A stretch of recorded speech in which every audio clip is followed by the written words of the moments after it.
Le 26 avril 2024, les députés ont donné leur accord pour l'organisation des assises nationales. La proposition de loi exhortative portant accord de l'ALT pour la tenue des assises a été votée à l'unanimité. Cette démarche des parlementaires vise à donner une possibilité à une large concertation sur la vie de la nation. Analyse et commentaires sur ce sujet avec nos invités. Issouf Sidibé, que je vais vous présenter, journaliste à la lettre du Faso. Bonsoir. Bonsoir, Vanessa. Je dis également bonsoir à Issouf Ouedraogo, qui est journaliste à Libre Info. Bonsoir et merci pour l'invitation. On dit bonsoir à Hassan Bationo, qui est membre de 2 heures pour Kamita. Il est aussi analyste politique. Bonsoir et bienvenue. Bonsoir Vanessa et merci pour l'invitation. Avant donc toute analyse, je vous propose de suivre les explications du contexte juridique de cette proposition de loi expliquée par le président de l'ALT. On l'écoute au micro de Thierry Sawadougou. Il est donc logique et légitime d'avoir recours au peuple réuni dans le cadre d'assises nationales pour nous donner à tous la conduite à tenir. Quelle est la procédure juridique suivie pour l'adoption de cette proposition de loi? Des députés mettant en œuvre leur droit d'initiative parlementaire ont déposé sur le bureau de l'ALT cette proposition de loi accompagnée d'un exposé de motifs.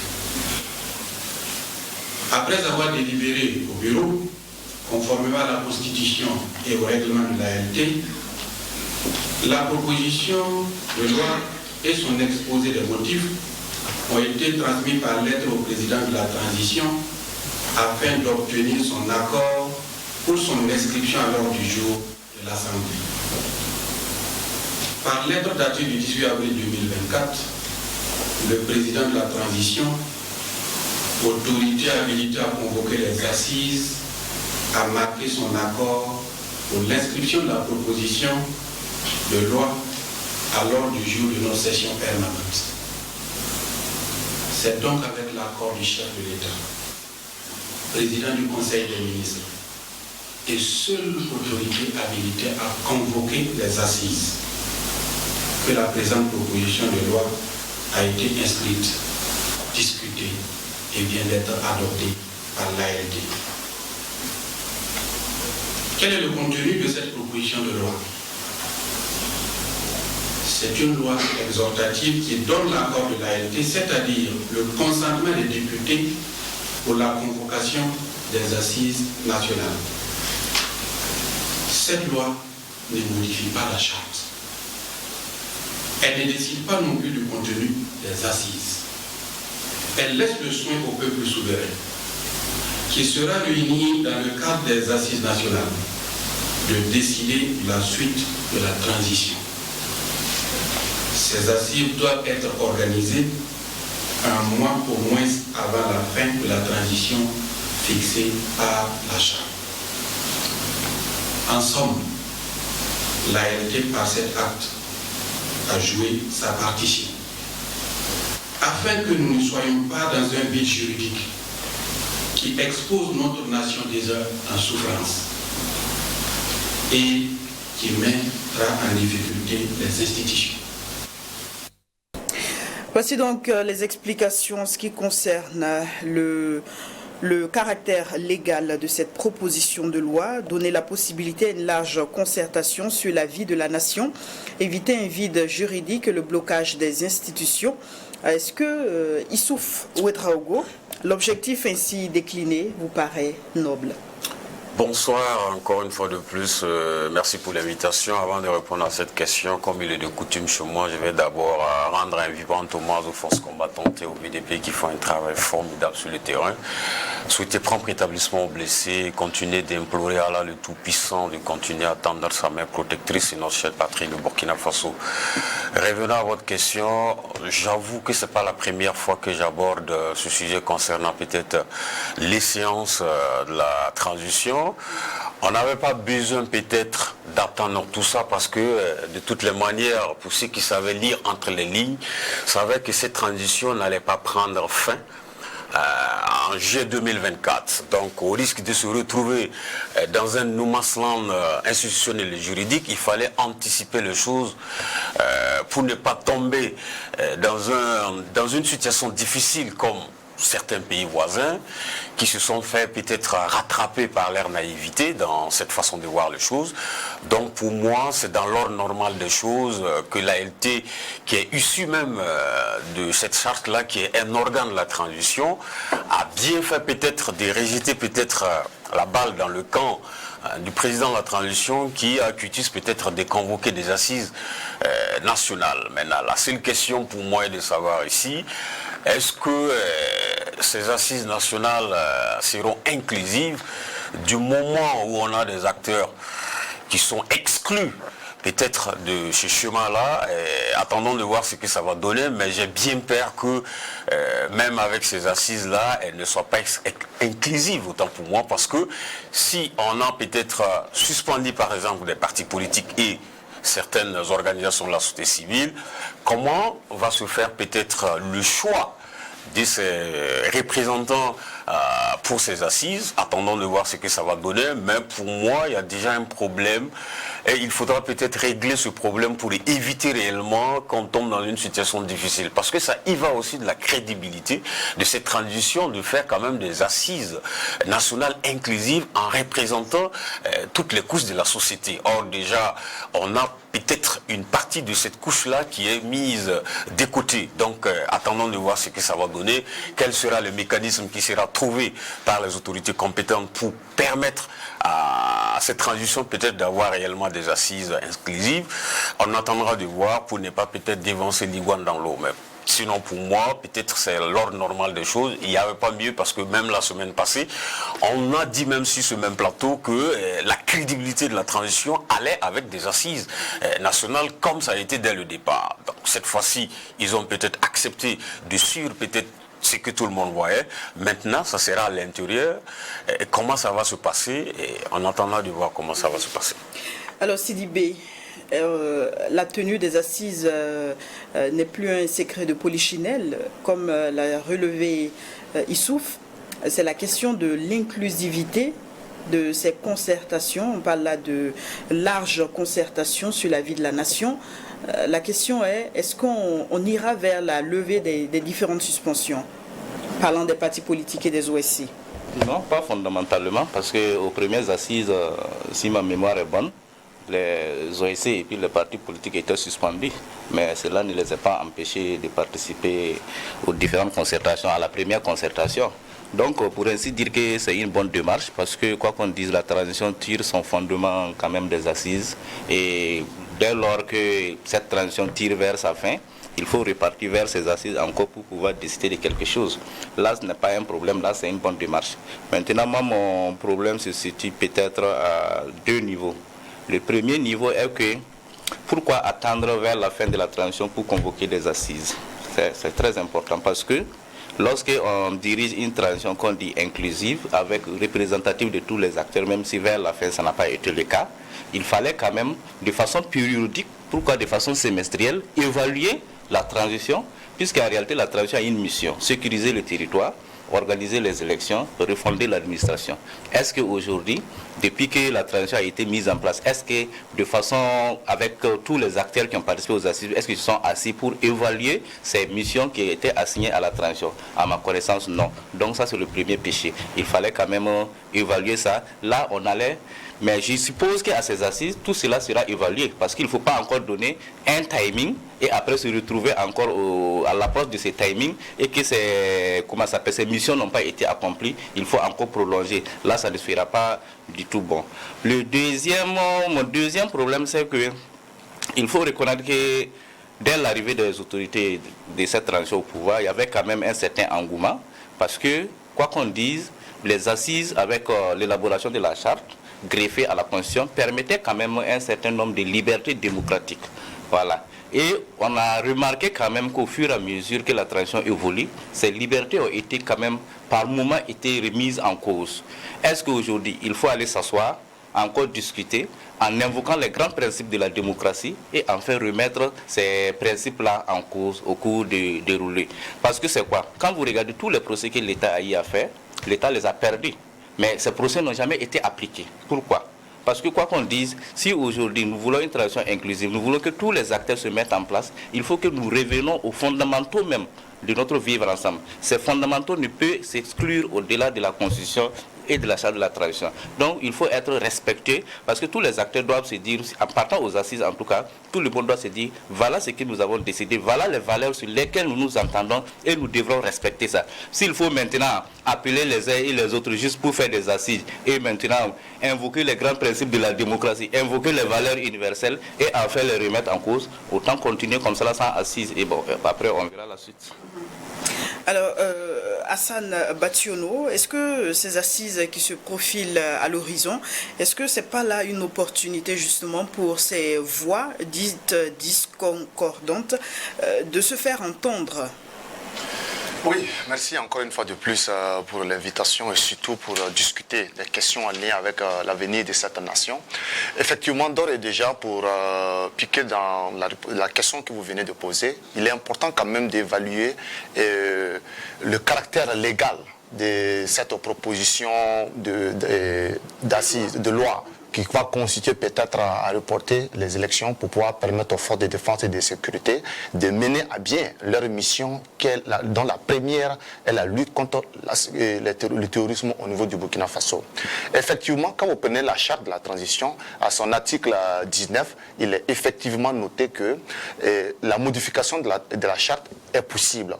Il suffit tout simplement que le chef de l'État donne son OK, automatiquement l'Assemblée nationale, et bon, l'ALT actuellement, l'Assemblée législative de transition, si elle finit par donner son quitus à 2/3 de son effectif, automatiquement, la dernière décision revient au président de la transition, dont le camarade capitaine Ibrahim Traoré, de valider et on peut passer à une sorte de modification dans les assises nationales.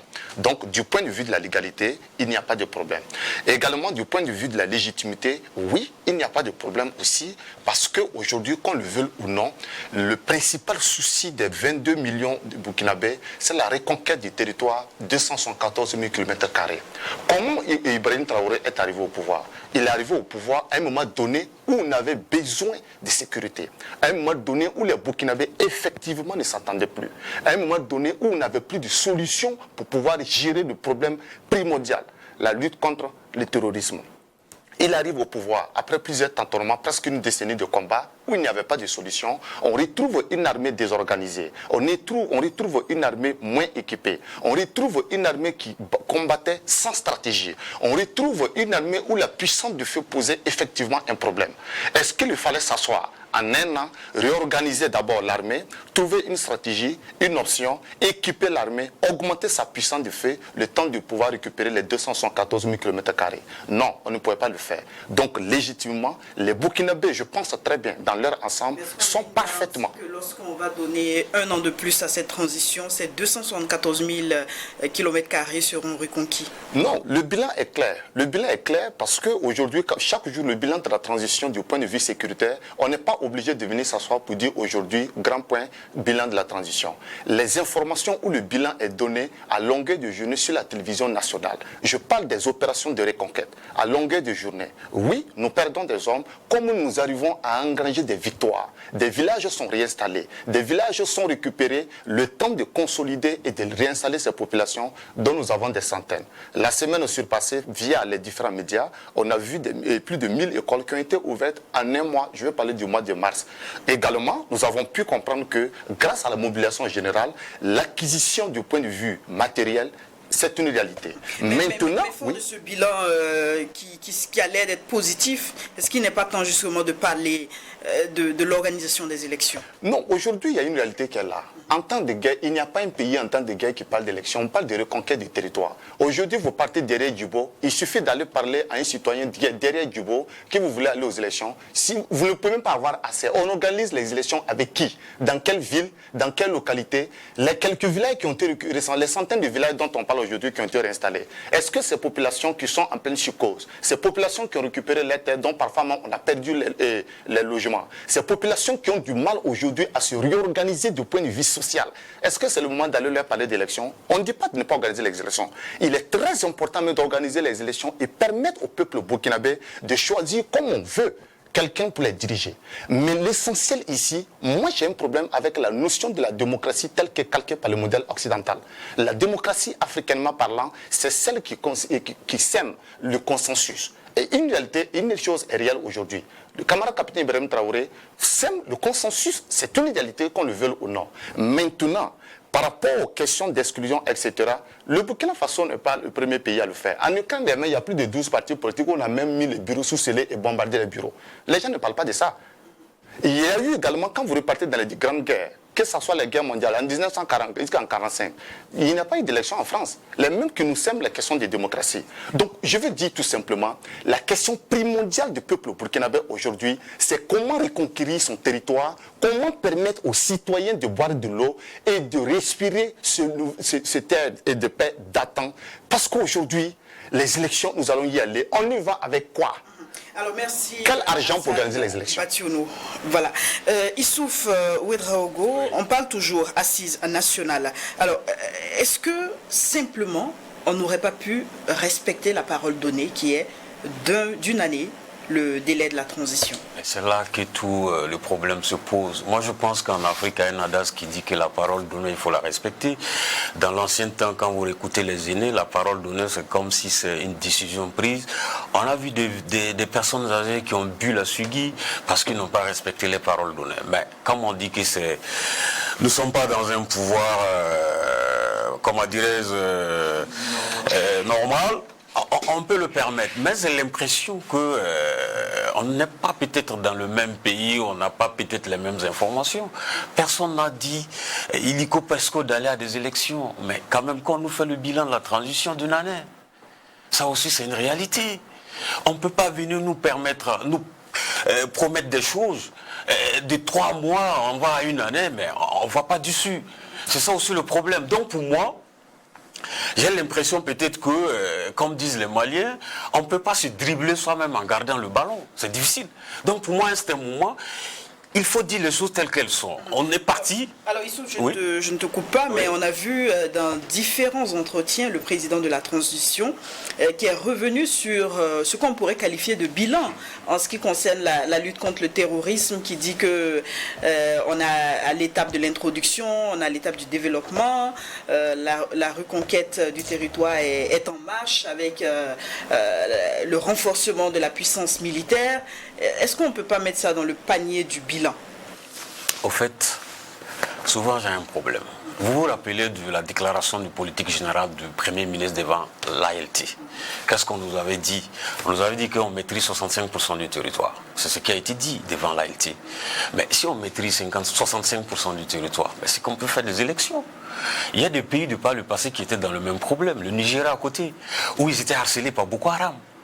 On n'a pas besoin d'aller ailleurs pour prendre des exemples. Ils ont organisé des élections. Qu'est-ce qui s'est passé?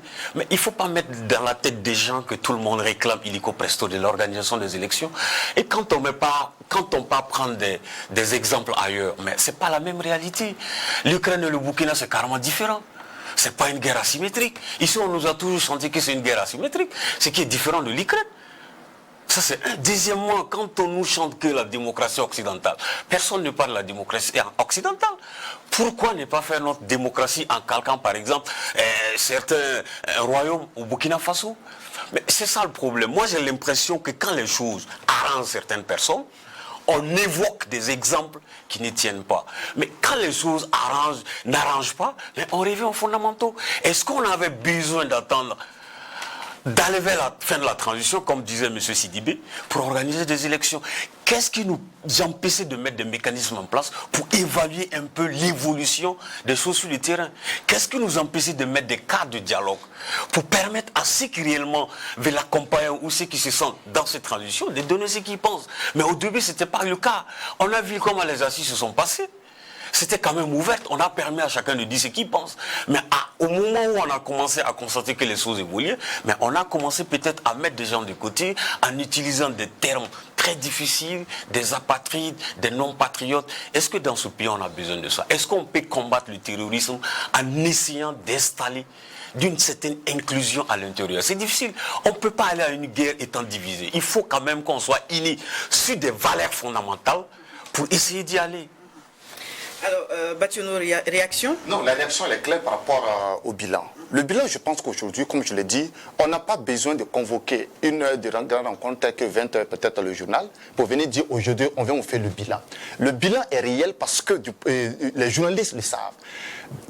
De façon pratique, l'armée burkinabé ne dépassait pas, ça c'est officiel, ce n'est pas un chiffre que je vends, ne dépasse pas 12 000 soldats. Ça c'est le chiffre officiel quand Ibrahim Traoré prenait le pouvoir. Mais aujourd'hui, l'effectif, il a dit, nous sommes à au moins 25 BIR, bataillons d'intervention rapide, renforcés. Parce que c'est la notion qu'on n'ajoute pas. Ce ne sont pas les mêmes billes qu'on a connus par le passé. Ce sont des billes renforcés. Aujourd'hui, l'effectif de l'armée burkinabé avoisine les 90 000 soldats armés jusqu'aux dents et qui sont aujourd'hui éparpillés un peu partout. J'inclus les VDP parce qu'aujourd'hui sont les forces combattantes. Et une réalité également, du point de vue matériel, c'est qu'aujourd'hui, nous savons tous, le capitaine revient là-dessus régulièrement. Il nous disait qu'avant, on pouvait envoyer 300 soldats sur un théâtre d'opération. Mais à peine qu'on a 100 Kalachnikov, et lorsque l'ennemi arrive, les 200 qui n'ont pas de Kalach sont obligés de fuir. À ce moment, on remettait en cause le patriotisme, la rage et surtout l'esprit de combativité du soldat burkinabé qu'on connaît toujours, qui n'a jamais fui devant l'échec ou devant le danger. Aujourd'hui, une réalité est là. On avait moins de 200 Kalachnikov, il a dit. Mais aujourd'hui, il y a quel soldat qui n'est pas armé? Les gilets sont une réalité aujourd'hui. La population a accepté, consenti à l'effort de paix à travers les contributions populaires. Sur des produits de grande consommation, on a mis au moins les 100 francs dessus. Perte malgré tout. Effectivement, nous sommes en guerre et ça c'est une réalité et c'est très déplorable. Également, elle n'a même pas plus d'un mois. On a acquis comme des drones qui sont venus renforcer la flotte de l'armée burkinabé. Ça, c'est une réalité. Et du point de vue de l'organisation, est-ce qu'on avait une option de la guerre? Le premier qui était là, je vais parler du président Kaboré. Il n'avait pas d'option, c'est une réalité. Je ne suis pas en train de dire des choses qui ne sont pas justes. Le président Damiba est arrivé. Effectivement, il y avait une option. L'option du président Damiba, il disait qu'on ne pouvait pas vaincre les terroristes, il fallait négocier et trouver une alternative. Malheureusement, le peuple a refusé et a soutenu la cause de capitaine le 30 septembre 2022, d'où le coup d'État pour installer le camarade capitaine. On arrive là également désormais, il faut réorganiser ça et désormais l'option est claire. Livrer la guerre à un moment donné, effectivement, toutes les guerres finissent autour d'une table, mais il va falloir montrer que vous avez une puissance de feu à un moment donné pour pouvoir s'asseoir et discuter d'égal à égal afin que les uns ne se lèvent pas avec la plus grande partie du gâteau. Donc le bilan est clair, je ne sais pas de quel bilan on me parle aujourd'hui. Économiquement, oui, il y a un problème économique parce qu'aucun pays au monde ne s'est porté mieux pendant une guerre. L'économie s'est toujours mal portée parce que l'argent est réorienté vers l'acquisition militaire et l'industrie militaire. C'est une réalité. Alors, de revenir de fond en comble sur ces assises et le bilan. Si je peux placer un mot, mais je n'ai jamais vu le bilan d'une transition qui se passe devant une télévision à 20h. Soyons sérieux. Quel bilan d'une guerre a été fait devant une télévision à travers un journal de 20 heures, soyons sérieux. Ce n'est pas le cadre propice pour parler du bilan. Il y a d'autres cadres pour faire asseoir tous les acteurs et parler du bilan. Mais dire qu'on peut suivre le journal de 20 heures et puis parler du bilan, mais je ne sais pas. Et moi, journalistiquement parlant, moi, je n'ai pas ces informations-là pour peut-être parler de ces sujets. Parce que nous, on ne se contente pas des rumeurs sur des réseaux sociaux ou des bruits de couloir pour fonder notre, comment on appelle, notre façon de traiter l'information. Parce que nous, on a d'autres canaux. On a cette capacité-là, professionnellement, de vérifier ce qu'on nous donne. Maintenant, peut-être qu'on n'a pas cette même façon de voir les choses. Bon, à chacun doit assumer. Alors, moi, j'estime que, comme on le dit souvent, les voies de l'enfer sont pavées de bonnes intentions. Bon, c'est vrai qu'on est en train de parler des assises nationales, c'est en relation avec la sécurité au pays, mais mon frère essaie de montrer, là où il est un peu paradoxal, c'est qu'il estime qu'il y a des avancées, il y a un bilan, mais il ne veut même pas qu'on parle d'élection. Et ceci étant que Si tant est qu'il y a un bilan, ne serait-ce qu'un début de bilan, commençons aussi à parler de début d'élection. Il a parlé que de ce qu'on va faire élection avec quels moyens financiers. Alors, parlons d'élection pour qu'au moins on puisse quand même réunir ces moyens financiers. Si aujourd'hui nous estimons quand même que 65% du territoire a été conquis, et si nous estimons aujourd'hui que l'armée a été organisée, il y a eu l'équipement, c'est largement suffisant pour aller aux élections. Et personne ne dit aujourd'hui, quand on parle aux élections, on va exclure tous ces acteurs qui sont là. Personne ne le dit, ce sont des Burkinabés. Ils peuvent aussi prétendre pour peu que les lois soient revues. Donc, moi, je ne vois même pas où se trouve le problème. Il n'y a pas un lien fondamental, dire que bon, on ne va pas aller aux élections parce qu'ils sont en train de faire un bon travail. Non, quand vous parlez des autres pays, quand vous parlez, aujourd'hui, ce qui me pose problème, c'est le mot de dévolution du pouvoir. Il faut quand même définir ça de façon claire. Même dans les sociétés traditionnelles. Aujourd'hui, quand le Moro Naba n'est plus, on sait qui va être président. Donc, aujourd'hui, au Burkina Faso, on ne peut pas exclure les élections de notre agenda parce que c'est le seul modèle aujourd'hui pour accéder au pouvoir d'État, à moins que nous continuions dans la dynamique qui a existé, en tout cas les 2 dernières années-là. Et ça, je ne voudrais pas ça. Je ne voudrais pas ça. Donc, à un moment donné, il faut définir les choses. Il faut un calendrier clair. Il faut un timing clair. Voilà, à partir de cette période, que ce soit qu'il y ait résultat ou pas, nous allons organiser les élections. Et ceux qui vont venir aussi vont poursuivre. Et les acteurs qui sont là aujourd'hui, qui ont quand même initié des bonnes choses, peut les accompagner. C'est tout ce qu'on demande. Voilà. Alors, nous poursuivons avec un autre sujet, si vous le permettez, chers invités. Les relations Côte d'Ivoire-Burkina, dans un grand entretien diffusé vendredi soir sur les antennes de la télévision nationale, le président de la transition a évoqué les questions de développement, de lutte contre le terrorisme et de coopération avec la Côte d'Ivoire.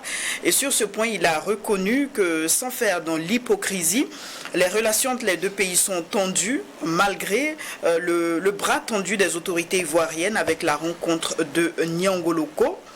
Alors, Hassan Bationo, est-ce que vous estimez que le président, diplomatiquement parlant, c'est vrai que c'est un homme de tenue, est-ce qu'il a manqué de diplomatie? Non, il n'a pas manqué de diplomatie. Parce qu'il y a une chose qui est claire. Nous avons un adage qui nous dit, lorsque vous vous comportez comme un habit froissé, l'autre vient comme un fer chaud pour vous dresser. Les relations entre le Burkina Faso et la Côte d'Ivoire n'ont pas eu cette chaleur juste sous le camarade capitaine Ibrahim Traoré. Il faut réinterroger l'histoire. Dans les années 80, lorsque Thomas Sankara arrivait au pouvoir, son ancêtre Félix Houphouët-Boigny avait eu la même posture typique et a même contribué, je n'invente pas des choses, les archives sont encore là, et a même contribué à l'assassinat froid de Thomas Sankara un 16h au Conseil de l'Entente ici à Ouagadougou. Ça, je n'invente rien, j'interroge juste l'histoire. Jusqu'après la mort de Thomas Sankara, Houphouët-Boigny va mourir en 92. Le problème entre la Côte d'Ivoire et le Burkina, certains, je ne dis pas tous les chefs d'État ivoiriens, certains chefs d'État ivoiriens pensent que le Burkina Faso devait toujours vivre comme une sous-préfecture de la France. C'est une réalité, je le dis en tant que citoyen. La preuve en est que quoi? Parce qu'ils se basent toujours sur l'histoire des 32, lorsqu'il y a eu la dislocation de la Haute-Volta, lorsqu'il y a eu la balkanisation de la Haute-Volta, où on avait coupé une partie effectivement du Burkina, remettre à la Côte d'Ivoire, et les Français avaient fait comprendre aux Ivoiriens que les Burkinabés étaient des ouvriers qui devaient y bosser ainsi. Le camarade capitaine Ibrahim Traoré est arrivé au pouvoir. Nous sommes face à une situation sécuritaire. Quand Damiba est arrivé, pourquoi il n'y a pas eu ces mêmes problèmes? Parce qu'effectivement, Damiba s'est soumis à ces injonctions et avait commencé à collaborer. Mais Damiba aussi était venu par un putsch. C'est un putsch aussi. Pourquoi quand Ibrahim Traoré arrive au pouvoir, on envoie déjà des émissaires pour discuter, pour essayer de l'avoir comme bon petit? Non. Lorsqu'on est chef d'État, on ne se fait pas appeler bon petit de quelqu'un. Ce n'est pas du volatilisme. Non, non. Ibrahim Traoré, c'est le chef d'État du Burkina Faso. Il est le premier citoyen des Burkinabés. Il représente le drapeau des Burkinabés. Il représente toutes les valeurs qui ont rendu possible l'existence de ce drapeau depuis sa naissance jusqu'à aujourd'hui. Il ne saurait en aucun cas s'incliner pour devenir un esclave, comme lui l'a dit, à un certain Alassane Dramane Ouattara, qui est la représentation valable, légale et totale de la France-Afrique, alors qu'aujourd'hui, il y a une posture qui est réelle. Alors, on parle tout de même de la Côte d'Ivoire, un pays qui a des relations très étroites avec le Burkina, oui. Un pays où vit plus de 4 millions de Burkinabés, oui, c'est une réalité. Où les relations se sont renforcées avec la signature des traités d'amitié et de coopération. Absolument. Est-ce que le langage diplomatique n'aurait pas prévalu justement pour que ces relations-là puissent ne serait-ce que demeurer à l'état ou bien s'améliorer? On a essayé, ça a échoué. Le directeur général adjoint du renseignement burkinabé est hébergé en Côte d'Ivoire. Il est sous protection de l'État ivoirien. Dans quel pays on peut... Parce que le chef du renseignement, c'est le plus gros sorcier moderne. C'est lui-là qui réfléchit tout pour vous et qui détient le cœur de votre pays. Mais lui-là, il a été débauché depuis le Burkina. Les services de renseignement ivoiriens l'ont pris, il est là-bas aujourd'hui. Pendant que nous avions besoin de lui pour lutter contre le tourisme et des informations top secrètes. Un débauchage, vous dites? Absolument, sans doute. Rien ne prouve qu'il était ici pour le Burkina, peut-être depuis un moment de l'État là pour un travail. Qu'on le veuille ou non, c'est une réalité. Et depuis un moment donné, la France veut passer par la Côte d'Ivoire pour pouvoir déstabiliser, qu'on le veuille ou non, le Burkina. Et l'autre partie, au niveau de la frontière avec la Côte d'Ivoire, c'est une réalité. Non, c'est pas grave parce qu'il y a eu une ouverture du feu. Au niveau de la frontière, des vidéos ont attesté effectivement. Donc, il y a eu des pourparlers pour pouvoir apaiser la situation à Diambourgo, dont vous le disiez tout à l'heure. Si ça a échoué, vous voulez qu'on fasse quoi? Ibrahim Traoré a une décision claire. La lutte contre le terrorisme ne saurait se faire sans couper les relations avec tout système mafieux, l'impérialisme dans toute sa globalité. Et si Alassane Ouattara est un répondant direct de l'impérialisme de la France-Afrique au niveau de la sous-région, désolé, il va rentrer également parmi ceux que nous combattons. Alors, Issouf Ouedraogo, la Côte d'Ivoire et le Burkina Faso, un sujet brûlant, un sujet qui préoccupe les peuples des deux pays. Alors vous, comment est-ce que vous avez apprécié les propos du président de la transition? Je suis tombé de nu quand j'ai écouté cette façon de faire les choses. Parce que ce qui est pire, c'est que ça vient après une rencontre de Niangologo, où quand même on a eu deux ministres d'État, ministres de Défense qui se sont croisés, mais on savait qu'il y avait par exemple toujours ce couac parce qu'il n'y a jamais eu de communiqué final. La Côte d'Ivoire et le Burkina... La libération des différents détenus. La Côte d'Ivoire et le Burkina, c'est un destin commun qu'on le veut ou pas. D'autres sont allés même dire que c'est une chambre-salon. Maintenant, je ne sais pas qui est la chambre, qui est le salon. Mais j'ai l'impression que souvent les gens sont dans l'émotion. Quand vous prenez par exemple, en ce qui concerne par exemple le terrorisme transfrontalier, on ne peut que s'en tenir à ce que le président a dit, parce qu'aucun journaliste n'a les moyens sérieusement pour enquêter ce qui s'est passé. En ce qui concerne par exemple l'exemple qu'il vient de prendre, est-ce que ceux qui se sont refusés en Côte d'Ivoire bénéficient du statut de refusé politique, donc par conséquent sont en relation avec les autorités ivoiriennes, ou bénéficient de la libre circulation et d'établissement au sein de la CEDEAO ou de l'UEMOA? En ce moment, ils se sont installés de façon discrète sur le territoire ivoirien. Mais jusqu'à présent, on a toujours des accords judiciaires et policiers avec la Côte d'Ivoire. Et jusqu'à présent, la justice burkinabé n'a pas émis de mandat d'arrêt contre des individus supposés déstabilisateurs en Côte d'Ivoire. Et je sais que, non, je vais finir, et je sais que la justice burkinabé sait très bien le faire, c'est comment faire la procédure. Ce n'est que le président lui seul qui en parle. Donc moi déjà, ça me pose problème.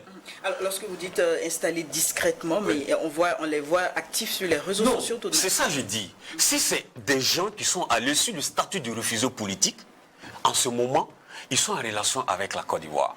Avec les autorités ivoiriennes, je veux dire. Mais si c'est dans le cadre de l'espace de la libre circulation ou d'établissement des personnes, il y a beaucoup de Burkinabés qui sont installés en Côte d'Ivoire sans que les autorités ivoiriennes ne soient au courant quand même. On a des parents qui ont quitté ici, qui se sont allés installer en Côte d'Ivoire dans des régions où l'État ivoirien ne sont pas au courant parce que seulement ils ont les papiers qu'il faut pour entrer. Et c'est ce que je veux faire comprendre. Et je vais au-delà de ça pour dire que si réellement, comme on le dit, on avait des gens qui étaient réellement allés pour être base arrière pour déstabiliser le Burkina, on pouvait passer par la justice et mettre des mandats d'arrêt. Ça aussi, c'est une réalité. De par le passé, on l'a vu. Est-ce que ça a été fait? Pourquoi la justice n'a pas fait? Donc, pour moi, je ne peux pas m'aventurer sur un terrain glissant en affirmant certaines choses. Parce que moi, je suis journaliste, moi, je pars toujours des faits. Je suis prudent. Autre que ça, quand le Burkina a déballé le tapis rouge pour Guillaume Soro, qu'est-ce que les autorités ivoiriennes ont dit? Personne n'a pipé mot.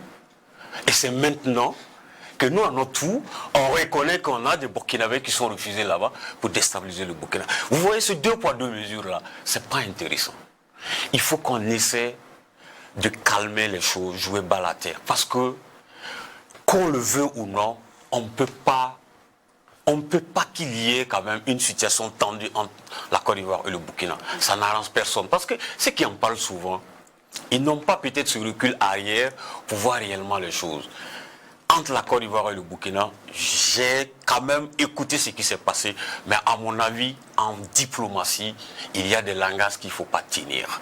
Parce que, et diplomatiquement, on aurait pu régler le problème, selon vous? Bien sûr, pourquoi pas? Il n'y a rien sur ce monde-là qui ne se finit pas autour d'une table de dialogue. Même les pays les plus difficiles, c'est ça souvent j'ai dit que l'absurdité de l'homme, c'est ça.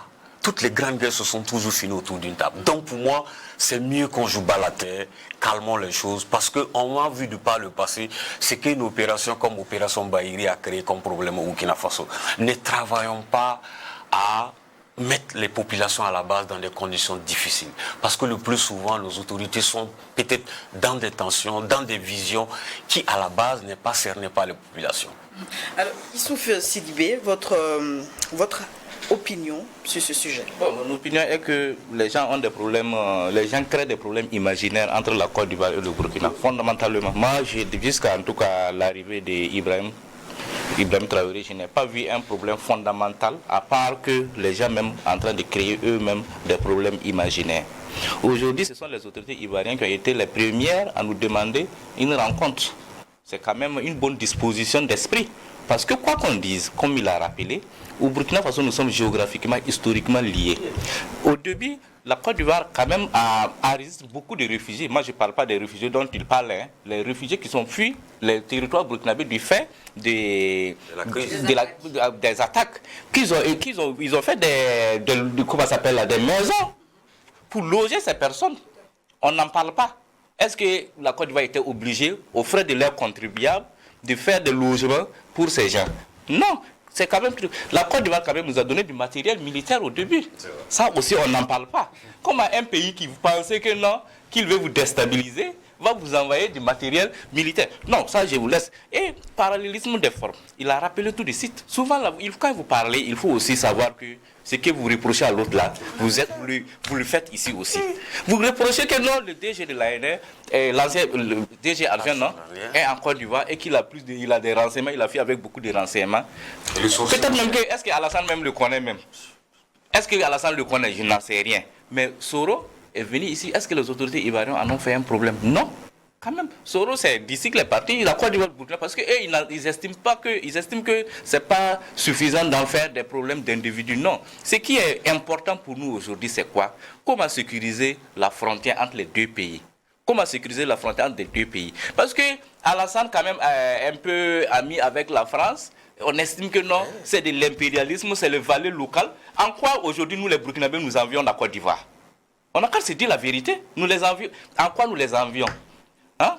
En quoi la Côte d'Ivoire envie les Burkinabés, eux qui sont vraiment des valets locaux? On peut faire ça aussi. En quoi la Côte d'Ivoire nous envie aujourd'hui? Nous qui sommes vraiment souverains, nous sommes ceci, nous sommes cela. Non, moi je ne vois pas où se trouve le problème. Aujourd'hui, quoi qu'on dise, aucun pays ne peut se développer en étant seul. Être dans un vase clos qui ne peut pas vous servir là, ça ne peut pas marcher. Nous sommes dans un système mondial où aujourd'hui, pour quand même avoir son envol pour un réel développement, il faut toujours aller vers les autres puissances, quelle que soit leur couleur, quel que soit leur truc. Aujourd'hui, nous sommes avec les Russes. Sidibé, si officiellement on émettait des mandats d'arrêt à l'encontre de ceux qui sont qualifiés de déstabilisateurs, ça pourrait, si la Côte d'Ivoire ne réagit pas, cela peut être... Voilà, un quoi que là on comprend. Voilà, oui. Des mandats ont été émis, ils les ont tous rejetés. Ah, ça c'est une information. Donc, j'informe, je sais de quoi je parle. Deuxièmement. Contre qui? Les mandats ont été émis contre qui? Qui est qui? Ils sont plusieurs dont je n'ai pas envie de citer certains noms. Et dont l'adjoint du renseignement. Dont l'adjoint des services de renseignement burkinabé qui a pris la fuite et qui s'est réfugié en Côte d'Ivoire. Donc c'est sous sécurisation de la Côte d'Ivoire aujourd'hui, de la Côte d'Ivoire officielle. Il y a une chose qu'il faut d'abord souligner, qui est très importante. Il n'y a pas de problème entre les populations burkinabées et les populations ivoiriennes. Non, il n'y a pas de problème parce qu'il n'y aura même pas de problème. Vous savez pourquoi? Parce que entre les populations ivoiriennes et les populations burkinabées, de la même manière que nous avons environ 4 millions de Burkinabés qui y vivent, c'est de cette même manière que des Ivoiriens vivent ici. C'est pas de cette manière. C'est pas de cette manière. Oui, le nombre, oui, je suis d'accord. Non, une chose est sûre, il n'y a pas de problème entre la population ivoirienne et burkinabé là. Le problème entre autorités ivoiriennes et burkinabé, ça se répercute sur la population, c'est pas sur les autorités. Des Ivoiriens vivent au Burkina Faso, des Burkinabés vivent en Côte d'Ivoire. C'est un fait et personne ne peut nier cela. Point.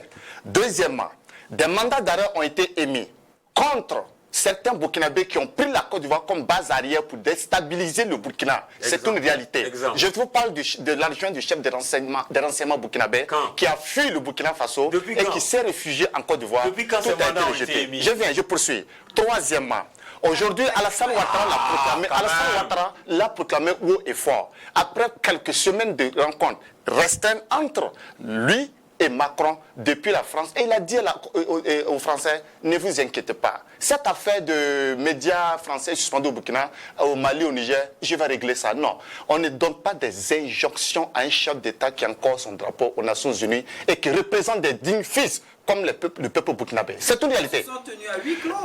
Oui, c'est pourquoi je dis que des pourparlers ont échoué à plusieurs reprises. Et quand on me dit que ce n'est pas officiel, le camarade capitaine Ibrahim Traoré l'a dit avant-hier. Il y a eu un moment où des émissaires ont été envoyés. Au départ, oui, il n'y a pas eu de trucs. Mais à un moment donné, le contact a été rompu parce qu'il y a eu des conditions qu'on a voulu poser à un moment donné. Parce qu'on trouve que l'âge d'Ibrahim Traoré ne lui permet pas de prendre des décisions aussi gigantesques comme ce qu'il est en train de faire aujourd'hui dans le cadre de la souveraineté du Burkina Faso. C'est une réalité. Autre chose également, quand on me dit qu'en tant que journaliste, on veut voir des faits, il y a quel chef de service de renseignement au Burkina qui détient presque toutes les informations au Burkina Faso que le chef de l'État? Le chef de l'État, c'est la voix d'autorité. Quand le chef de l'État parle, vous voulez quelle source encore pour attester? Non, quand un chef d'État parle, vous voulez quelle source? On va se comprendre doucement. Oui. Vous savez, il y a des choses dans lesquelles on n'a pas envie de rentrer. Vous dites qu'un chef d'État parle, c'est des sources d'autorité. Oui. Très bien. Merci. Vous vous rappelez de la rencontre du chef de l'État à Tinkodougou le 8 mars 2024. On nous avait dit quoi? Nous allons épurer les dettes internes en payant certaines factures. Oui. Le vendredi encore, la même chose est revenue. Nous allons stabiliser les dépenses militaires, nous allons encore payer la dette intérieure. Oui, et le problème, c'est quoi? Pourquoi? Et le problème, c'est quoi? Le 8 mars 2024, on a dit la même chose, oui. Et on revient encore fin avril pour dire la même chose. Ça veut dire quoi? Ça veut dire qu'à un certain moment, si on avait pris peut-être les déclarations du président, comme il le dit comme une autorité, on n'allait pas revenir. Non, ça veut dire qu'il y a des non-dits. Ici, sur ce plateau, parce que les téléspectateurs nous écoutent. Et la seule chose que je vais envie de dire, Vadeksa, nous sommes sur un plateau qui se respecte. On ne peut pas me dire qu'au Burkina, on a émis un mandat d'arrêt international contre l'ancien DG de l'ANR et aucun parmi nous n'est pas au courant de ce mandat. Quand même, on fouille quand même. Nous sommes des journalistes, on a des amis même en Côte d'Ivoire. Et jusqu'à preuve du contraire, à mon avis, je ne pense pas, de façon officielle, que la justice burkinabé a émis un mandat d'arrêt contre l'ancien DG adjoint de l'ANR. Juste une petite question. Comme il cite un seul pays au monde qui a épongé sa dette intérieure, ça n'existe pas. Là n'est pas la question. Non, il me dit que le président a dit en 2022. Il me dit que le président a dit en 2022 ou 2023 qu'on va éponger la question de la dette 2024. Oui, 2024. Qu'il a dit. Après, il revient encore dessus. Mais vous voulez que quoi? Les dettes intérieures s'épongent de petit à petit. On ne peut pas finir tout ça. Des milliards quand même là. Monsieur Bathiono, s'il vous plaît. Moi, supposons qu'effectivement, il y a des déstabilisateurs dans un pays voisin. Je pense que sur ce même plateau, on a eu à dire que au Burkina, ici, nous avons suffisamment de problèmes au point de vouloir ouvrir plusieurs fronts. Aujourd'hui, ce qu'il faille faire pour le capitaine Ibrahim Traoré, en tout cas pour les autorités actuelles, je pense que nous devons travailler à une cohésion nationale, à une cohésion sociale. Moi, je ne suis pas de nature à aller va-t-en guerre, va ceci, cela. Non. Je pense qu'aujourd'hui, s'il y a un problème, il y a beaucoup de... La Côte d'Ivoire a eu beaucoup d'exilés. Mais on les a tous, on les a tous rappelés de venir parce qu'on a besoin de la cohésion nationale, on a besoin de tous les acteurs. Aujourd'hui, on l'a rappelé une fois ici, la transition n'a pas besoin aujourd'hui d'être déstabilisé. Personne ne le souhaite.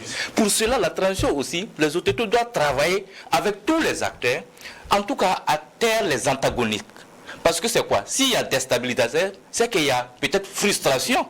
Vous êtes d'accord avec moi? Non, je ne suis pas d'accord. À moins que vous dites que non, ce sont des gens qui ont la phobie du pouvoir. Si, c'est ça, je ne suis pas d'accord avec vous. Donc ça veut dire que c'est des gens qui veulent le pouvoir seulement pour le pouvoir. C'est vous qui le dites. Non, je suppose. Non, si la personne n'est pas frustrée, hein, donc je pense qu'aujourd'hui, s'il y a frustration, si on estime qu'à l'intérieur, il y a beaucoup de frustration au point d'avoir beaucoup de déstabilisateurs, c'est qu'il y a un problème à l'original qu'il faut régler. Ce problème à l'original, c'est quoi? C'est travailler à terre ces antagoniques-là, c'est travailler à avoir un idéal pour tout le monde. Donc ça, c'est le travail maintenant des autorités actuelles, à réunir tout le monde autour d'une même table pour qu'au moins nous puissions avoir une même vision. Parce que je l'ai dit, je le répète, nous avons un gros problème au point de ne pas ouvrir d'autres problèmes à rajouter. Non, non. Alors, c'est votre dernière réaction sur ce sujet. Mais oui. Vous savez très bien, nous avons un problème d'ego. Tant que je ne suis pas inclus, attention, voici le problème. Nous sommes 22 millions de Burkinabés.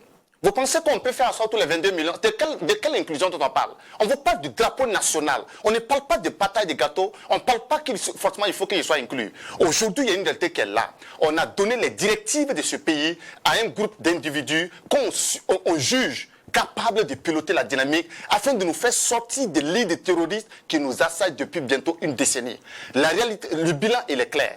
Est-ce qu'aujourd'hui, nous avançons qualitativement sur une possible récupération du territoire général ou pas? Oui, c'est clair. Maintenant, quand on me parle d'inclusion, certains sont frustrés, certains sont exclus. De quelle exclusion on me parle? Vous pensez qu'il y a un seul pays au monde où on peut réunir tout le monde et tout le monde s'attend? Même sur la question de Jésus-Christ, ils sont combien de citoyens au monde aujourd'hui qui ne croient pas? La question de Dieu, d'où la notion de l'athéisme aujourd'hui. Donc, cette question d'inclusion, d'exclusion, de frustration, ça revient tout simplement à cette question d'ego où des gens pensent que tant que je ne suis pas inclus, non, c'est que c'est pas bon. Et il faut qu'on arrête ça et il faut qu'on avance. Aujourd'hui, les populations, Ouagadougou n'est pas le Burkina. C'est pas Ouagadougou seul. Bobo Dioulasso n'est pas le Burkina. C'est juste quelques entités, quelques périmètres. Le Burkina Faso, ceux qui vivent dans les zones aujourd'hui, telles que Ouagadougou et Burkina Faso là, ils ne dépassent même pas 6 millions. Donc nous avons plus de 22 millions. On a besoin d'avancer. La récupération des territoires, c'est l'élément le plus primordial. Alors, les différents avis ont été bien suivis par les téléspectateurs qui vont également forger la leur. On poursuit avec un autre sujet qui est inscrit à l'ordre du jour de ce débat. Il s'agit du licenciement de Moussa Diallo, qui est le secrétaire général de la CGTB, assistant en philosophie affecté au centre universitaire de Manga, rattaché à l'université Joseph Kizerbo, qui a été licencié de la fonction publique pour abandon de poste à compter du 2 mars 2024. Alors, selon le Conseil des ministres, il était en situation d'absence irrégulière à son poste de travail depuis le 8 décembre 2023. Et malgré le communiqué de mise en demeure radiodiffusé, l'intéressé ne s'est pas présenté.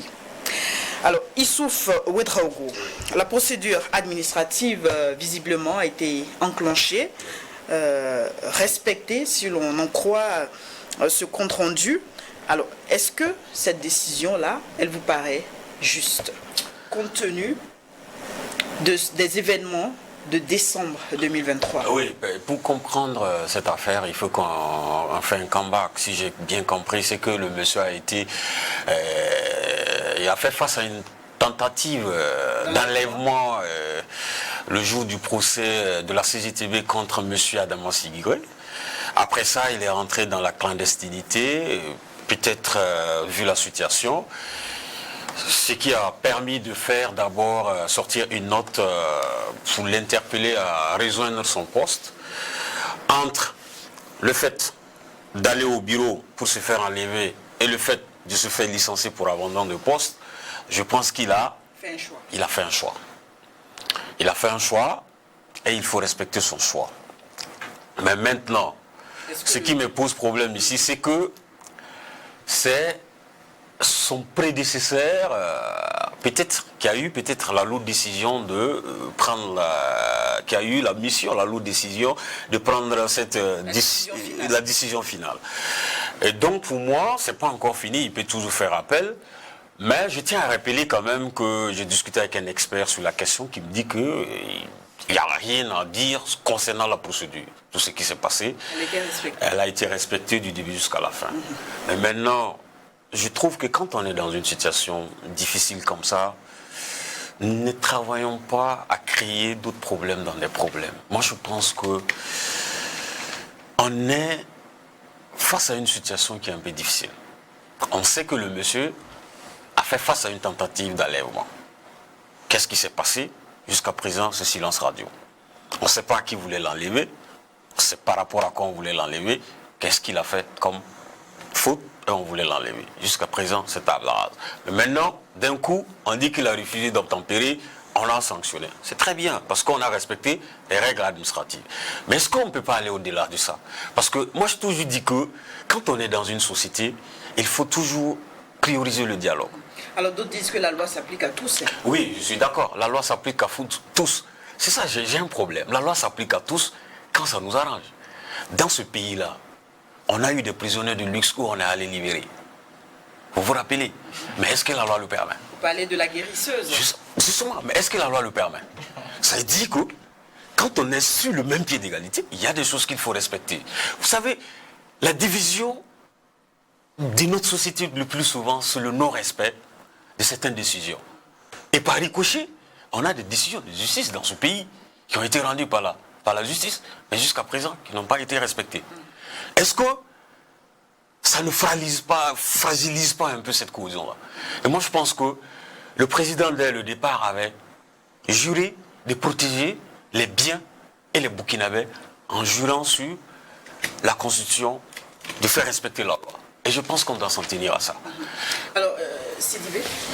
Oui, bon, je pense que sans doute que notre ami, le souverainiste, trouvera qu'il n'y a pas matière à dire. C'est vrai, vous avez dit que la loi a été respectée, juste raison pour laquelle le débat est posé, parce que quand même, on parle de Moussa Diallo, c'est la qualité de la personne aujourd'hui qui fait quand même le débat. C'est quand même le secrétaire général de la centrale, la plus forte centrale syndicale au Burkina Faso, c'est pas rien. Et je pense que Moussa Diallo même n'est pas surpris, il n'est pas étonné. Je pense qu'il s'y attendait. Parce que dans quoi qu'on dise au Burkina Faso, que ce soit sous la révolution de Thomas Sankara, que ce soit sous les autres régimes militaires, les syndicats ont toujours quand même eu maille à partir parce qu'ils n'ont pas les mêmes définitions de la révolution, selon que c'est une révolution à la Kalash ou une révolution du peuple. Donc ils n'ont pas eu on n'a pas cette définition. Donc il n'est pas surpris. Et les syndicats aussi ne sont pas surpris. Ils continuent leur démarche. Ils vont essayer d'observer ce que ça va donner.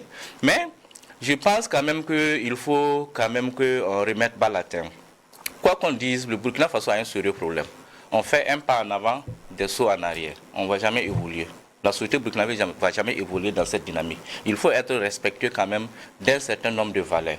Quoi qu'on dise, les syndicats, la société civile dans son ensemble est un élément très important dans le fondement même du pays. C'est eux qui ont toujours quand même, une fois que les pouvoirs s'écartent un peu des valeurs, c'est eux qui ramènent ces valeurs.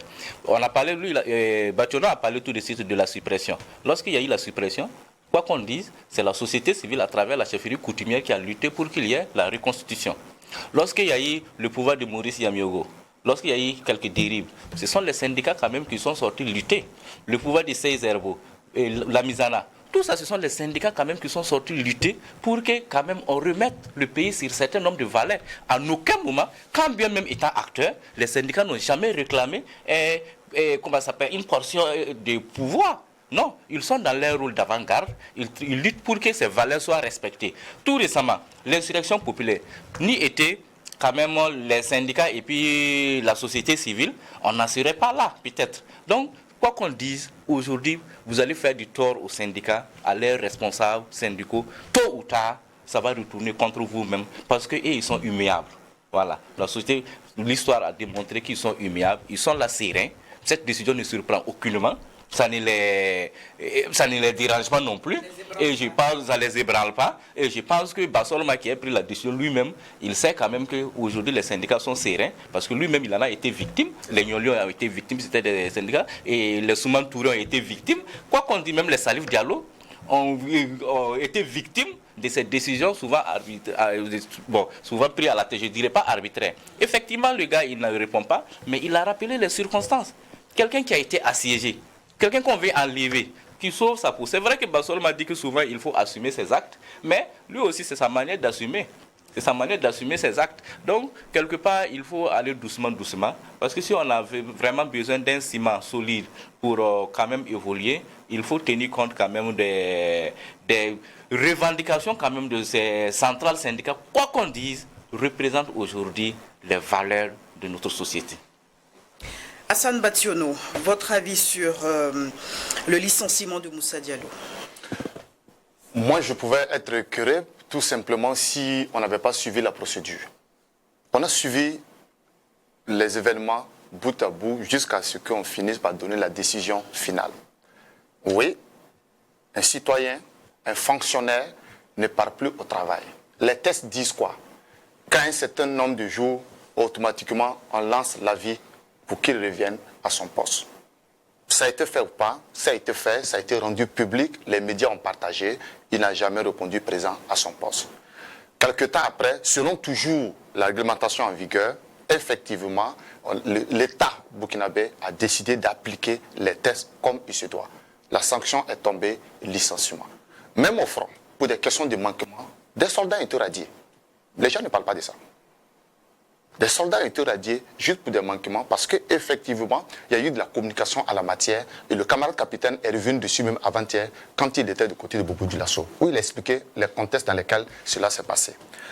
Moussa Diallo n'est pas le premier citoyen à être renvoyé. Je déplore ce qui lui est arrivé en tant qu'humain parce que c'est sur ce salaire effectivement qui compte pour nourrir aussi sa famille et je ne sais pas dans quelles conditions il a bossé pour pouvoir arriver où il est. C'est déplorable ce qui est arrivé. Malheureusement, c'est arrivé. Mais qu'est-ce que vous dites des raisons justement qui ont conduit? Il n'y a pas de raison. On dit qu'il a failli être enlevé. Qui a voulu l'enlever? Parce que ce jour, on a suivi les informations également. Lorsque le syndicat a lancé l'appel pour assiéger son appartement, parce que selon eux, ils ont vu venir des individus vers la maison. Et donc, ils ont eu peur que le gars puisse être enlevé. On a sonné la mobilisation pour assiéger sa maison et sécuriser le leader. Tant mieux. La police est allée par la suite, la police a tenté de comprendre. Selon les informations officielles, c'est important, hein? Les informations officielles. Non, je parle d'autorité.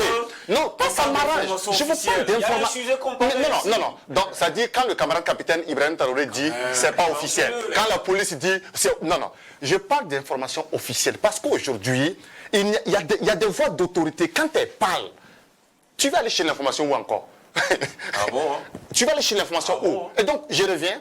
La police a dit... Mais le canal officiel n'a jamais été rendu public. Non, la police a dit, selon ce que j'ai pu voir, à travers quelques médias, je peux, entre griffes, tenter, on peut remettre le débat là en remettant en cause la crédibilité, par exemple, du média ou des médias. C'est des médias en ligne que j'ai suivis, qui ont tendu des micros aux journalistes qui étaient là. Et le chef a dit qu'ils ont appris qu'il y avait des gens qui s'attroupaient autour de la maison parce qu'il y avait problème. Ils sont venus pour constater.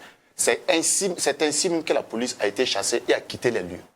Voici les événements que nous tous on a suivis. Maintenant, ce qui suit derrière, ce sont des commentaires. Est-ce que des commentaires sont des faits? Est-ce qu'on dit qui voulait l'enlever? Est-ce l'État burkinabé? Est-ce des terroristes? Est-ce des citoyens comme ça qui sont levés dans un quartier et qui partaient l'enlever? Personne ne sait. Mais une chose est sûre, une mobilisation a été sonnée un matin par ses leaders, parce que c'est un leader, qu'on le veuille ou non. C'est quelqu'un qui dirigeait quand même. Quelqu'un quand même qui a les informations, donc, qui se tient en France, et qui n'a pas des informations sur qui voulait l'enlever. Je suis les choses. Donc, il arrive un matin, on dit qu'on a failli l'enlever. La police vient... Non, je ne suis pas assez informé. Mais je suis des mandats contre des gens. Je ne suis pas assez informé. Je suis réaliste, je suis honnête, tout simplement en relatant les faits comme il se doit. La police est allée... Non, je termine. La police est allée, c'est l'information officielle qui a été donnée par le chef. La police a appris que sa maison serait assiégée par des gens. Elle est venue en tant que cette force habilitée à réglementer l'ordre dans la cité.